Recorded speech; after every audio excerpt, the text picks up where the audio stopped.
Everybody. So I was able to get the data on some of my students. So I already have them blacked out or whatever, but I was able to from M class. So I was able to look at some things like fluency, and they have a comprehension thing, which is, in my opinion, is really just a vocabulary test of seeing where they are with their vocabulary. So I already got a chance to kind of profile my students a little bit, and hopefully I get more data this week, and I can kind of start forming some profiles and really start seeing where they're at. So I'm just showing you a little bit. I call this TI.E.D, target, intervene, develop, enhance. So the idea behind that is, once you get the data, you can determine if you need to intervene with the student in the area, whether it's the coding, spelling, whatever, or you're talking about developing them, like reinforcing them and kind of building them up, or you're enhancing them if they're already above, or you're pushing them from develop to push them to enhance.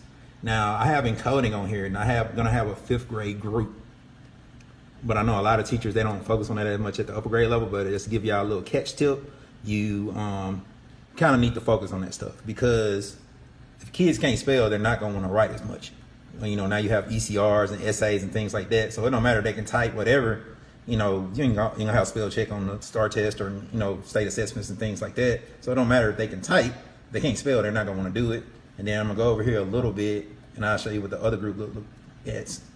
So of course, we use Renaissance at the school I'm going to, so I'm gonna use that instead of map this year. Still look at the lexile level, because all that goes into that, so it don't have to be necessarily reading level, but it can be that. And also I have handwriting on here as well. Now, originally when I came up with this, I was teaching a 2nd grade class, but it's also important for 5th grade, because I had some 5th graders last year that didn't write as well. So what you'll see is they don't write as well, they don't want to write. So it's like little things like that. You focus on these things, because I even had a student that was pretty strong and her writing wasn't that good. So you really got to focus on those things. And with the STAR test, of course, you add this component. I didn't get a chance to focus as much on that last year, start year, but I definitely have STAR data and different things to be able to look at that. And then revising, editing, their fluency. Their writing fluency means just how much they like to write, or, they can produce words pretty quickly. And of course, you have stuff like social skills and behavior. Those are important as well. So those are areas that maybe you can work on. And I have other stuff for behavior and social skills as well. So with this particular group, they're mostly fluent. Their vocabulary is solid. So this is a group I don't have to focus as much on foundational stuff probably. Still probably need to build their vocabulary up a bit, but they're pretty fluent. But I think I can use, this is a pretty strong group here. And I think I'll be able to use, other than the kids that are a little weaker, I'll be able to use this data to really push them to that next level when it comes to vocabulary. So that's probably the focus with this group. But I have another group, which probably will be my switch group. This group, and I call it the Big 5+2, because I'm adding background knowledge. I'm gonna show you that in a minute. That's something I'm gonna test kids for. But this group, they're very low in vocabulary and they're not as fluent. So this is a group gonna need a lot of foundational work. They're gonna need fluency, those fluency development lessons, because I'm planning on doing fluency at least twice a week this year, but this group might need it at least 4 times. And then of course during intervention period at home. So they're really gonna benefit from that TI.E.D structure of like that 5-part intervention model with this particular group. So I've already can see, okay, this is what I'm gonna need to do with this group, and other kids I'm sure are gonna get added to that. So this is a group I already kind of know what I'm gonna have to do with them. Now, one of the things I kind of want to show everybody, and I don't mind sending it to people. So background knowledge is something I've been interested in years for truly just testing on it, but there's no real test on it.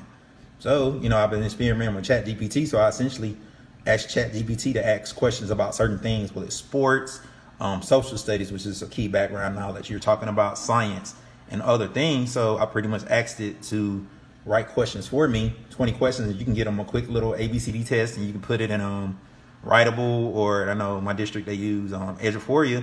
You can put this test in there, write the answers, and then you'll have a good idea as to where they are. So you see it asks about presidents, science stuff, things about the world, culture. I make sure to put that stuff in there because they need to know that information as well. But some of these things, if they have good background knowledge, they should know some of these things. I may change a question or two, but for the most part, they need to know about cultures, they need to know about sports, they need to know about science, social studies. These are the things that can let you know where they're at. And of course, there'll be an answer key. So I don't mind sending this out to people if they want this, because this will be a good test to kind of see where they are with their background knowledge. All right, y'all. I'm not going to share the TI.E.D template. That won't be one I share, because that's the next level thing for me. But I don't mind sharing some of the other things. And of course, you can take some of the ideas. Peace out.